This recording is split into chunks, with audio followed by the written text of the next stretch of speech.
बिहार के एक छोटे से शहर बेगूसराय की तंग गलियों में सुबह के 4 बजे ही एक आवाज गूंजती थी।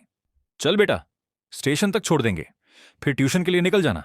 ये आवाज थी रामलखन साहू की, एक ऑटो रिक्शा ड्राइवर जो रोज 14-15 घंटे ऑटो चलाकर अपने परिवार का पेट भरते थे। उनकी बेटी का नाम था पूजा।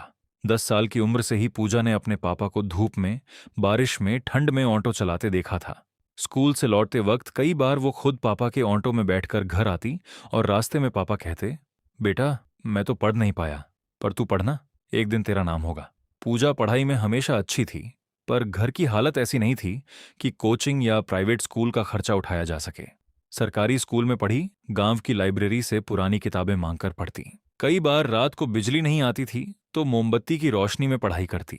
12वीं कक्षा में जब पूजा ने पूरे जिले में टॉप किया तो स्कूल में सब हैरान थे। टीचर ने कहा, पूजा तू तो आईएएस आईपीएस बन सकती है, बस मन लगा के तैयारी करनी होगी। ये सुनकर पूजा के मन में एक सपना जाग गया, पर सपना देखना आसान था, उसे पूरा करना नहीं। ग्रेजुएशन के दौरान पूजा ने तय किया कि वो बीपीएससी यानी बिहार लोक सेवा आयोग की परीक्षा देगी। पर तैयारी के लिए पटना जाना पड़ता, कोचिंग की फीस लगती, किताबें खरीदनी पड़ती और घर में पैसे की हमेशा तंगी रहती। एक दिन पूजा ने हिम्मत करके पापा से कहा, पापा मुझे पटना जाकर तैयारी करनी है। रामलखन जी कुछ देर खामोश रहे, फिर बोले, बेटा मैं अपना ऑटो बेच नहीं सकता, वो तो हमारी रोटी है, पर मैं दिन में 2 शिफ्ट चलाऊंगा, तू बस जाकर पढ़। उस रात पूजा अपने कमरे में बहुत रोई, खुशी और डर दोनों मिलाकर।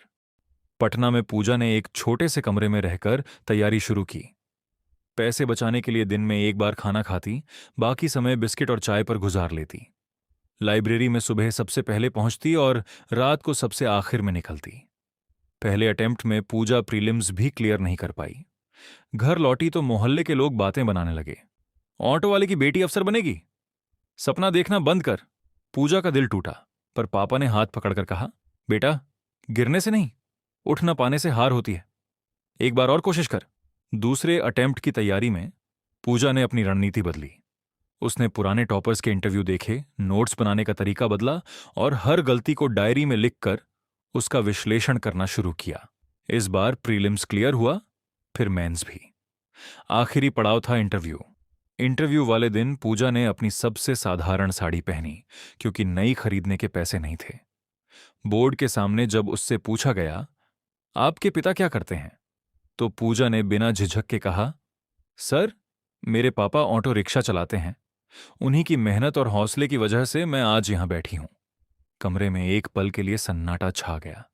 फिर बोर्ड के एक सदस्य मुस्कुराए और बोले, यही तो असली शिक्षा है। कुछ महीनों बाद रिजल्ट आया।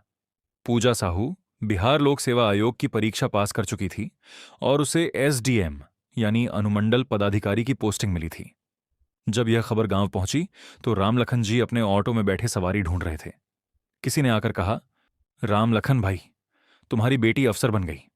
पहले तो उन्हें यकीन नहीं हुआ, फिर जब फोन पर पूजा की आवाज सुनी, पापा मैं एसडीएम बन गई, तो वो ऑटो के स्टीयरिंग पर सिर रखकर फूट फूट कर रो पड़े। वो आंसू दुख के नहीं, बरसों की मेहनत के फल के थे। जब पूजा ने पहली बार वर्दी पहनकर सरकारी गाड़ी में बैठकर अपने पापा के घर का रास्ता तय किया तो पूरा मोहल्ला सड़क पर खड़ा था। वही लोग जिन्होंने एक दिन कहा था, सपना देखना बंद कर, आज तालियां बजा रहे थे। पूजा ने अपने पापा को गाड़ी से उतरते देखकर सबसे पहले उनके पैर छुए और कहा, पापा ये ऑफिसर की कुर्सी नहीं, आपकी मेहनत की कुर्सी है। आज भी जब पूजा साहू अपने ऑफिस की कुर्सी पर बैठकर फाइलें देखती हैं तो दीवार पर एक तस्वीर जरूर टंगी रहती है, उनके पापा के पुराने ऑटो की तस्वीर।